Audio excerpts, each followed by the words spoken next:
Let me start by asking a question to all of you. Be honest to yourself and pick the first answer that comes to your mind. In your opinion, at what basis the increment is decided or one is given a raise? I know what you're thinking, and the answers that make it to the top of the list are: number one, somebody's performance; number two, relationship with your manager or the favoritism ones get from your manager. Honestly guys, I was there too, thinking the same when I started my career, but when I was involved in the process, I watched everything closely and finally got to be the part of evaluation process. There I learned a lot of things that I never considered are a part of increment process or deciding the raise. It came as quite a surprise for me as well. So let me detail down those factors to you as well.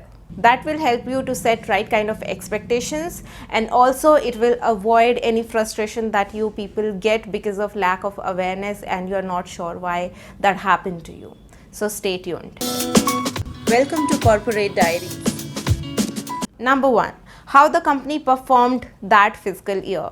I know we hardly pay attention or are bothered about companies' balance sheets or what the profit and loss statement reads.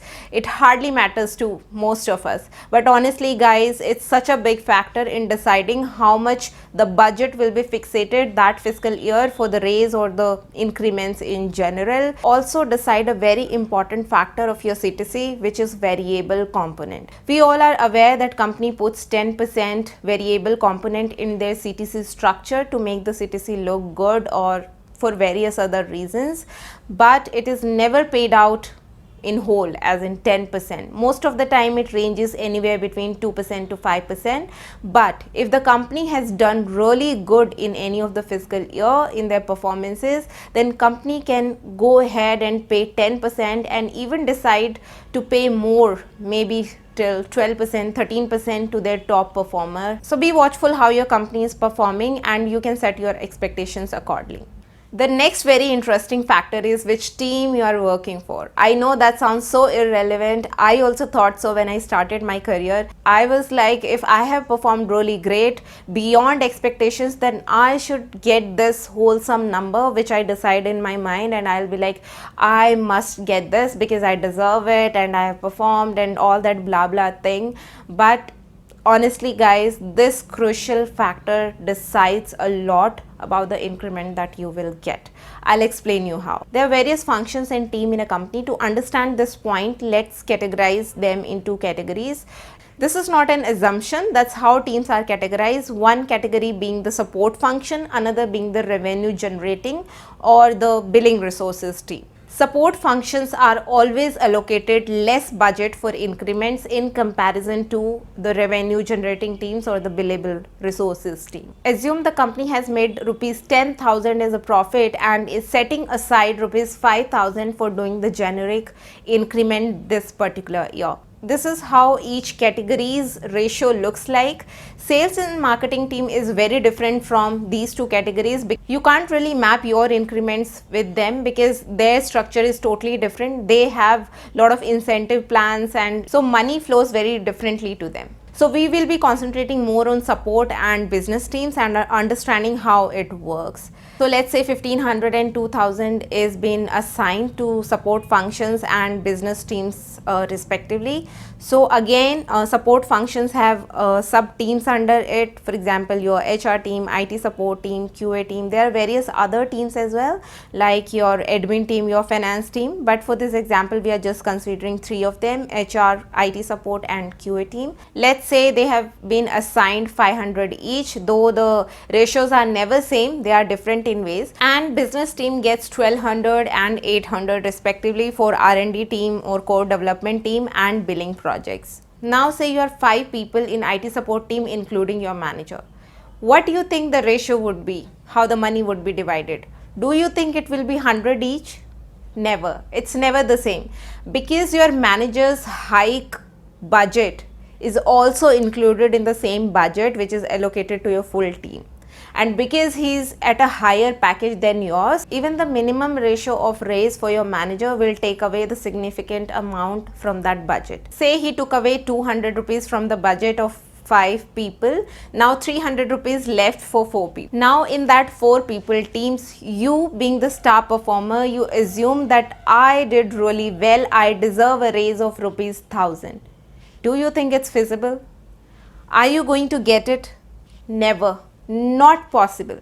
Even if you cry your heart loud, you won't be able to get even half of it, which is 500 rupees, because the budget itself is just 300 rupees and your manager has to fulfill others' expectations also, rest 3 of your team members. Budget is the real thing, guys. I know this word is used by a lot of managers to just shut the employees up many a times, but it's a total real thing and it exists, and you will never get beyond what has been assigned to your team already. Very rare cases, very rare, where you did remarkably well or you brought some business to the company. In those cases it can be reconsidered, otherwise it's very much has to be limited in the budget assigned to your team. So please set your expectations accordingly. Third one, the number of employees working in your company. Now this is a no-brainer. Everybody can calculate the ratios why a larger setup company which has more number of employees will pay less to their employees in comparison to the company who has less number of employees. But still we all fall into the trap and we always go behind the companies which are larger, MNCs, and which has lot of employees, big brand name. No doubt they will give you a package, if I say decent package initially, but mark my words, next 5 years you'll just crawl with 2%, 3%, 5%, and if you're fortunate enough, 7-8%. That's it. Companies that have less than 1000 number of employees will always give you more hike in comparison to the larger setups. The increment can range anywhere between 10% to even 25%. Even 30% is possible if you were hired on a very less package. So be aware, guys. Choose wisely and smartly. Remember, I've told you the same thing in one of my earlier video where I've talked about why product companies pay more than services companies. So that's a very big factor. If you're working in a company which has thousands and lakhs of employees, believe me guys, you are only going to get 5 to 6% of hike if you are a star performer. Mind that. Next very important factor is your rapport with the clients or customers you are working for, whether they are internal client or external client. Now what happens is, with external client, everybody talks well, they are respectful towards them, they are responsive, they respond on time, and everybody tries to maintain a good rapport with them because they know their feedback is going to come from those external clients as well. But the problem arises with internal customers. Internal customers means the employees of your own company internally with whom you are interacting on day-to-day basis or to whom you are serving. So be very mindful what you speak and how you treat them, because those feedbacks goes into consideration when your manager is appraising you or giving you an increment. It all floats. I am in HR, I know all those mails reaches us of misbehavior or talking cunningly or not responding on time, or it's not taken on priority because you are an internal customer. So don't do that. Be very mindful. You will not even realize what wrong you have done, but these things are very much counted. Especially it happens in matrix organization where your project manager is somebody else, your reporting manager is somebody else, and your client manager is somebody else.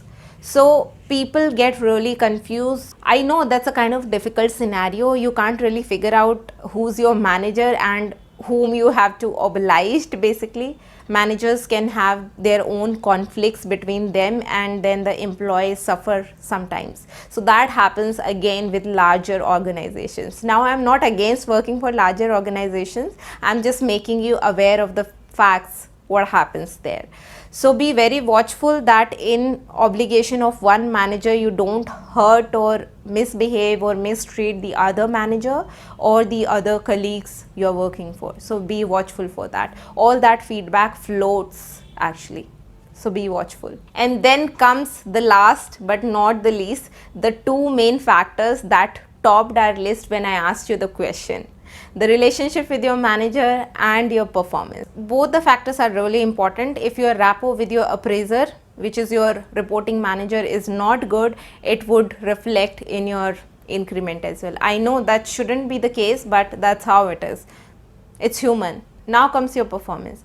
Without doubt, this is the star factor from all the factors that we have discussed here today. But mind you guys, it's always calculated in relevance or comparison to other factors. For example, if your company is following the most common method, which is bell curve or also known as forced ratings, so your rating will always be forced within a graph of numbers in which one or two employees will always fall below the average, because that's how the structure of the whole rating. It's like somebody scored 10 in your team and you scored 7. 7 in itself is not a very bad score, it's okay score, but when we compare it with the 10, it falls below the average. If all other people have scored above, you automatically becomes the least performing member, so you will get the lowest rating possible in your team. So that's how it works. So that's all for this video guys. Make sure you keep all these factors in your mind when you set your expectations,